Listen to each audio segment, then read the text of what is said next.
نحمده ونصلي على رسوله الكريم اما بعد فاعوذ بالله من الشیطان الرجیم بسم اللہ الرحمن الرحیم۔ سورۃ البقرہ آیت نمبر 166 پڑھتے ہیں۔ پہلے تجوید کے قواعد کے مطابق اذ ذال کا مخرج نوک لسان دونوں دانتوں اوپر والے اور نیچے والوں کے درمیان آئے، اگر پیچھے رہے گی تو وہ ذا بن جائے گا۔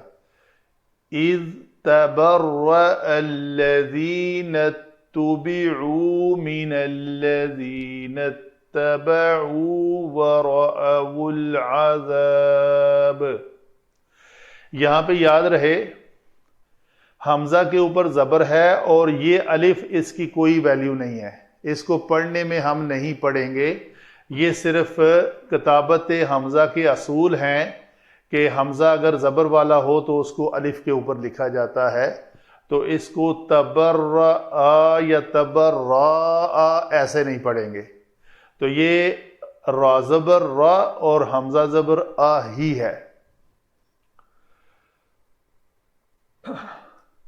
اذ تبرأ الذین اتبعوا من الذین اتبعوا۔ یہاں پہ پھر وہی قانون، حمزہ الف پہ لکھا گیا ہے کیونکہ زبر کے ساتھ ہے۔ وَرَأَوُا الْعَذَابَ وَتَقَطَّعَتْ بِهِمُ الْأَسْبَابِ۔ تو کو پر کریں گے، اس تا کو پتلا رکھیں گے۔ حروف نطعیہ ہیں تا دال تو، تو یہ تا اور تو کو ادائیگی میں پتلا اور پر کر کے فرق نمایاں کیا جاتا ہے۔ بِهِمُ الْأَسْبَابِ، اس سین کا مخرج دونوں دانتوں کو جوڑ کر پیچھے سے زبان آ کر ٹکرائے، تو یہ ہے اسباب۔ آخر میں با ساکن کیا ہم نے خود، اس کے اوپر قلقلہ کریں گے۔ آگے چلتے ہیں علم صرف، ہر کلمے کے بارے میں دیکھتے ہیں وہ کیسے بنا۔ اذ اس میں ظرف زمان، تبرأ جو ہے با را حمزہ مادہ سے باب تفاعل ہے، تفاعل یتفاعل، تو یہ فعل ماضی کا صیغہ ہے تفاعل کے وزن پر تبرأ۔ اس کے اندر جو ہوا ضمیر ہے وہی اس کا یہاں پہ فاعل ہے۔ الذین اسم موصول، اسم موصول جو ہے ہر اسم موصول کا آگے صلہ ہوتا ہے۔ اتبعوا یہ لفظ باب افتعال سے ہے اور فعل ماضی مجہول ہے، اس کا جو معروف ہے وہ اتبع۔ اتبع جو تا با عین مادہ سے تابع کو باب افتعال سے لیا ہے، تو اس کا روٹ ورڈ ہے تا با عین۔ اتبع، ات تا مشدد اس لیے ہے کہ فا کلمہ تا ہے اور باب افتعال کی تا ہے، تو یہ تا اور یہ تا آپس میں ادغام ہو جائے گا، تو یہ لفظ بنے گا اتبع، اور جو مجہول بنے گا وہ بنے گا اتبعوا۔ اتبعوا واحد، اتبعوا جمع۔ من حرف جارہ ہے اور نون کے اوپر زبر اس لیے ہے، اس کو اجتماع ساکنین قواعد تجوید کے مطابق ہے کہ یہ نون ساکن تھا، الذین میں ایک لام پہلا جو ہے وہ ساکن تھا، دوسرا متحرک ہے۔ مشدد حرف میں پہلا حرف ساکن ہوتا ہے، تو ان دونوں ساکن میں سے پہلا ساکن اگر من ہو تو اس من کے نون کو زبر دی جاتی ہے، تو یہ اس وجہ سے من الذین۔ الذین اسم موصول جمع کا صیغہ۔ پھر اتبعوا یہ باب افتعال فعل ماضی معروف، بے معروف ہے، یہ مجہول ہے۔ واو حالیہ ہے، ٹھیک ہے جی۔ رأول رعو، رعو اصل میں یہ لفظ تھا رعیو، رعیا رعیا رعیو، تو رعیو میں کیا ہے کہ یا حرف علت متحرک ماقبل مفتوح ہے تو اس یا کو ہم نے الف سے بدلا، یہ الف جو یا سے بدلا ہوا ہے اور واو ساکن ہے تو ان دونوں ساکنوں میں سے ایک ساکن الف کو ہم نے گرا دیا تو یہ بن گیا رعو۔ رعو میں آگے پھر رعو میں یہ واو ساکن ہے اور العذاب الف کا حب زبر جو ہے نہیں پڑھے جائے گی چونکہ ملا کر پڑھنا ہے تو لام ساکن ہے، یہ لام ساکن اور یہ واو ساکن، میں دونوں کو آپس میں ایرو کے ذریعے ملاتا ہوں۔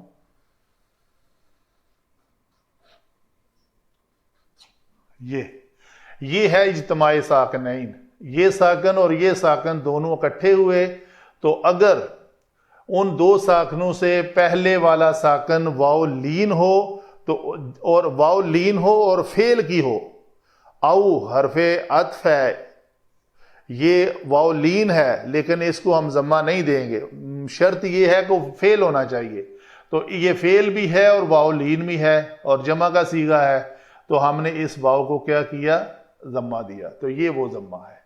اصل میں یہ کلمہ تھا رعو، جمع کا صیغہ، وہ ان سب نے دیکھا۔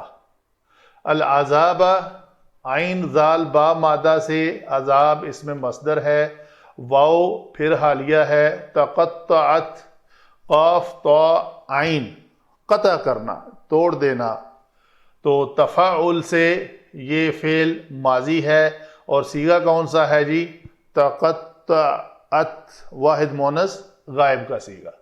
بہم با حرف جارہ ہے، ہم ضمیر مجرور متصل ہے، با علماء لکھتے ہیں جارہ بھی ہے اور با بمانی ان آیا ہے، یہاں پہ با کے معنی میں نہیں ہے بلکہ ان کے معنی میں ہے۔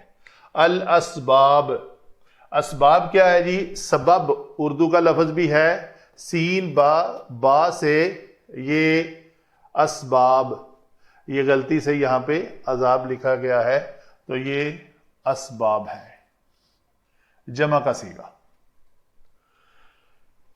اور یہ جمع مقصر ہے، اس جمع مقصر ہونے کی وجہ سے ہی یہ واحد مونث غائب کا صیغہ آیا ہوا ہے۔ آگے چلتے ہیں جی، آگے علم، اس کو یہاں پہ لکھ دیتے ہیں،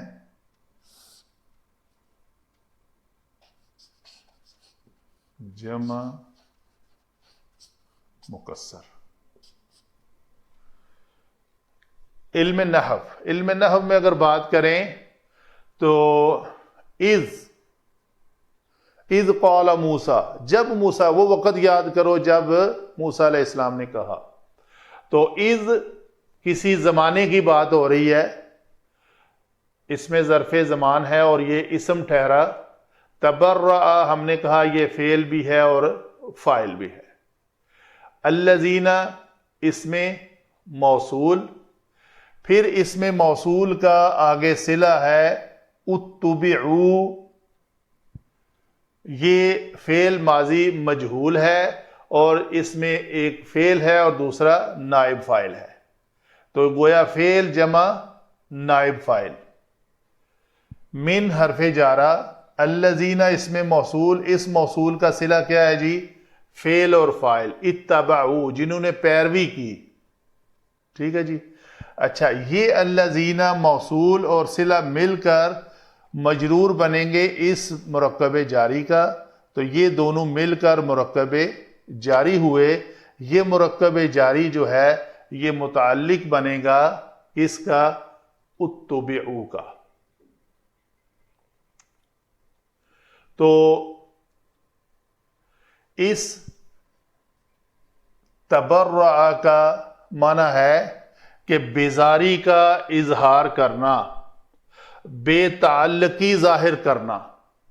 یہاں پہ ہے جی، جب وہ سزا دے گا اس وقت کیفیت یہ ہوگی، جب معاملات طے ہو جائیں گے تو سزا جزا کا وقت آئے گا، اس وقت کیفیت یہ ہوگی، وہی پیشوا اور رہنما جن کی دنیا میں پیروی کی گئی، ٹھیک ہے جی. اتبعوا یہ جو ہیں جن کی پیروی کی گئی ہے، تو یہ موصول اور صلہ یہ مل کر کیا بن رہے ہیں؟ جن کی پیروی کی گئی. تو یہ گویا پیشوا اور رہنما ہوئے. تو اس کو ہم اس کے ساتھ فعل نائب فاعل یہاں پہ آئے گا، اور اپنے پیروں سے بے تعلقی، یہ جو ان کی پیشوائی میں تھے، وہ کون ہیں؟ جنہوں نے اتباع کی ان کی. تو یہ یہاں پہ ہیں رہنما اور پیشوا اور پیرو. تو ہوگا کیا جب سزا کا وقت آئے گا؟ کیفیت یہ ہوگی کہ وہ جو پیشوا تھے اپنے پیروں سے لا تعلقی کا اظہار کریں گے، تبرع کریں گے، بے تعلقی ظاہر کریں گے. ٹھیک ہے جی. اس وقت حال کیا ہوگا؟ جب وہ بے تعلقی ظاہر کریں گے تو حال یہ ہوگا وَرَأَوُا الْعَذَابَ وَتَقَطَّعَتْ بِهِمُ الْأَسْبَابُ. دو افعال ہیں، ایک ہے یہ فعل فاعل اور مفعول بہ، وہ سب کے سب واو فاعل ہے یہاں پہ. یہ اس کو یہ واو ضمیر مرفوع جو ہے وہ فاعل بن رہی ہے. تو فعل را وہ سب کے سب دیکھ لیں گے عذاب کو. اور کیا ہوگا دوسرا کام؟ واو حالیہ تقطعت بہم الاسباب. تو جب وہ دیکھ لیں گے اپنے سامنے عذاب کو تو ایک اور بھی ان کا حال ہوگا. یہ واو پھر حالیہ ہے. وہ کیا جی؟ وہ یہ کہ ان کے سارے اسباب جو ہیں وسائل کا سلسلہ کٹ جائے گا. کوئی کسی آدمی کی ادھر کچھ بھی نہ سنی جائے گی. تو یہاں پہ اس کو اگر کریں فعل فاعل مفعول بہ، یہ معطوف علیہ ہی ہے، تو اس کا تعلق جو ہے اس پچھلے جملہ کے ساتھ معطوف بن کر آئے گا. یہ معطوف اور معطوف علیہ دونوں محلن منصوب ہو کر حال من موصولین. یہاں پہ غلطی ہو رہی ہے، یہ واو جو ہے یہ واو عطف ہے. یہاں پہ میں کنفرم کرتا ہوں، یہ واو عاطفہ ہے، یہ غلطی سے حالیہ لکھا ہے. یہاں پہ اس واو کو واو عطف کہیں گے. اس فعل کا اس فعل کے اوپر عطف ہے، تو گویا یہ واو عطف ہوئی. تو یہ معطوف علیہ اور معطوف یہ دونوں مل کر حال بن رہے ہیں من موصولین. موصولین سے مراد یہ ہے کہ ایک موصول یہ ہے اور دوسرا موصول یہ ہے. کہیں یہ نہ سمجھا جائے کہ اپنے پیروں سے بے تعلقی ظاہر کریں گے مگر سزا پا کر رہیں گے. اتنا جملہ ہو اگر تو پھر یہی سمجھ آ جاتی ہے کہ یہ جو بے تعلقی کا جو اظہار کریں گے پیشوا وہ سزا پا کر رہیں گے. ایسا نہیں ہے، بلکہ یہ حال کن کا ہوگا؟ دونوں کا. اس موصول کا بھی جو اتباع کریں گے اور جو اتباع کروائیں گے، دونوں کا حال یہ ہوگا. یہ محلن منصوب حال من موصولین سے مراد یہ ہے، اور ان کے سارے اسباب و وسائل کا سلسلہ کٹ جائے گا، سزا وہ پا کر رہیں گے. تو یہ وہ لوگ ہیں جو اپنی پیشوائی اور رہنمائی میں اللہ اور اللہ کے رسول صلی اللہ علیہ وآلہ وسلم کی ہدایات کو پیش نظر نہیں رکھتے. گویا رہنما اور پیشوا بننے کے لیے ایک طریقہ کار وضع کر دیا گیا، ایک رہنما اصول وضع کر دیا گیا کہ آپ نے پیشوا بننا ہے، رہنما بننا ہے، اور آپ کی بات کہیں بھی اللہ اور اللہ کے رسول کے احکامات سے متصادم نہیں ہونی چاہیے. اگر وہ متصادم ہوں گی تو وہ اس آیت کے زمرے میں آئیں گی، اگر متصادم نہیں ہے تو وہ پیشوا تو بہت اچھا کام کر رہا ہے، وہ تو اللہ کے دین کو پھیلا رہا ہے، اللہ اور اللہ کے رسول کی ہدایات کے مطابق وہ اس دنیا میں بہترین کام کر رہا ہے۔ وَمَا عَلَيْنَا إِلَّا الْبَلَاغُ الْمُبِينُ۔